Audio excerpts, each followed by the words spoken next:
वो ये कि चीन के जो सदर हैं शी जिनपिंग, वो पहुंच रहे हैं कल इसी वक्त तकरीबन, जब हम बात करें तो वो मगरबी रियासत भारत की गुजरात में वो पहुंच चुके होंगे और कल ही सालगिरह भी होगी मोदी साहब की। अब मसला ये है कि ये पूरा जो सितंबर है ये हमने तो धरनों में गुजार दिया, लेकिन जो हमारे पड़ोस में भारत है वहां के जो नरेंद्र मोदी जी हैं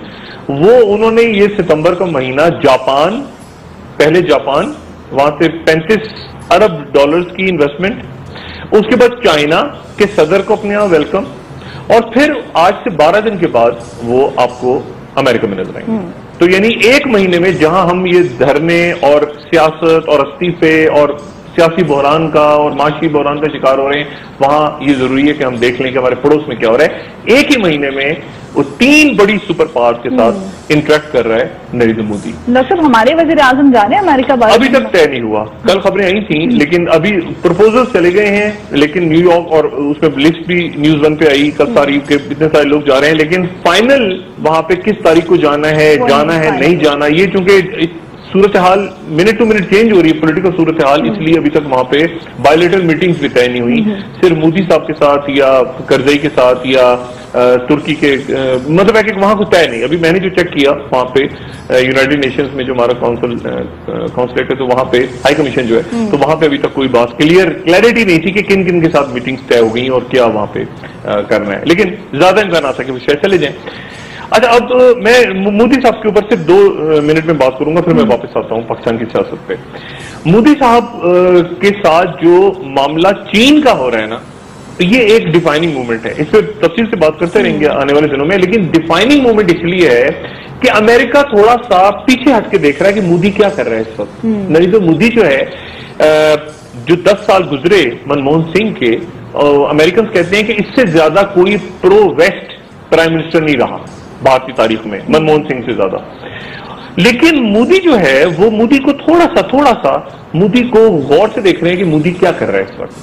और इसीलिए जो वॉशिंगटन में एक प्रपोजल गया था कि मोदी वहां कांग्रेस से खिताब करें, वो प्रपोजल खामोशी से विड्रॉ हो गया है वॉशिंगटन में। अब मोदी साहब वहां पे चाइना के साथ भी खेल रहे हैं, अमेरिका के साथ भी खेल रहे हैं, जापान के साथ भी खेल रहे हैं। जापान ध्यान में रहे कि जापान जहां पे एटम बम गिराए थे वो अब अमेरिका का इत्तेहादी है, यानी जब आप जापान के साथ बात करते हैं तो एक्चुअली अमेरिका से बात कर रहे होते हैं, यानी चीन को आंखें दिखा रहे होते हैं पैसिफिक में। वियतनाम जहां जंग हुई और जापान, ये दोनों अब अमेरिका के इत्तेहादी हैं नई दुनिया में और चीन के खिलाफ हैं। तो अब मनमोहन सिंह साहब की हाँ, जो चाइनीज इन्वेस्टमेंट हो रही है, जो चीन के साथ इन्वेस्टमेंट करने जा रहे हैं, वो करने जा रहे हैं सबसे ज्यादा रेलवे में। अमेरिकन ये कह रहे हैं कि ये जो रेलवे में इन्वेस्टमेंट होने जा रही है, ये इतनी स्ट्रेटेजिक बात है,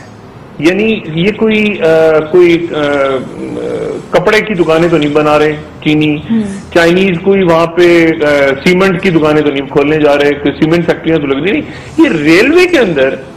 जो इन्वेस्टमेंट है ये तो स्ट्रेटेजिक पार्टनरशिप हो रही है चाइना और इंडिया की। और ये इसीलिए फाइनेंशियल टाइम्स में मजमून आया है कि जो मल्टी नेशनल्स की का हनीमून पीरियड था मोदी के साथ, शायद वो दम तोड़ जाए आने वाले दिनों में, क्योंकि मोदी का बैकग्राउंड आपको पता है ना, इंडिया में टी बॉय, एक टी बॉय जो है वो पहली दफा जात पात तोड़ ताड़ के सब कुछ आगे जाके वजीर आजम बने।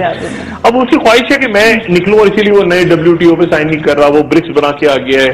ब्राजील और चाइना के साथ जो बैंक हमने बात की थी वो बना रहा है। तो अब वो देख रहे हैं कि ये जो मोदी है, ये मोदी क्या कर रहा है। तो मोदी साहब बड़े मजे से खेल रहे हैं, चाइना के साथ भी खेल रहे हैं कि चाइना की इन्वेस्टमेंट वो लेकर आ रहे हैं, साथ वो बॉर्डर डिस्प्यूट भी चल रहा है वहां पे उनके वो, लेकिन उसके साथ साथ अमेरिकन थोड़े से अनईजी हो रहे हैं मोदी के साथ कि ये आने वाले दिनों में मोदी,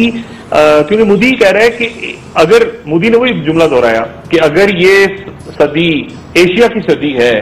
तो फिर एशिया तो चीन है, यानी हमें तो इधर ही रहना है एशिया। वो अपने आपको एशिया में कहते हैं, नहीं वेस्ट अपने आपको वो दूर भी कर रहा है मोदी और एक तरह से उनके साथ खेल भी रहा है। तो ये बड़ी इंटरेस्टिंग डेवलपमेंट है, देखने आने वाले दिनों में। सुषमा स्वराज जो है वो कह चुकी है कि हमारी जो कंटिन्यूटी रहेगी फॉरेन पॉलिसी में, लेकिन बड़ा इंटरेस्टिंग है कि मोदी के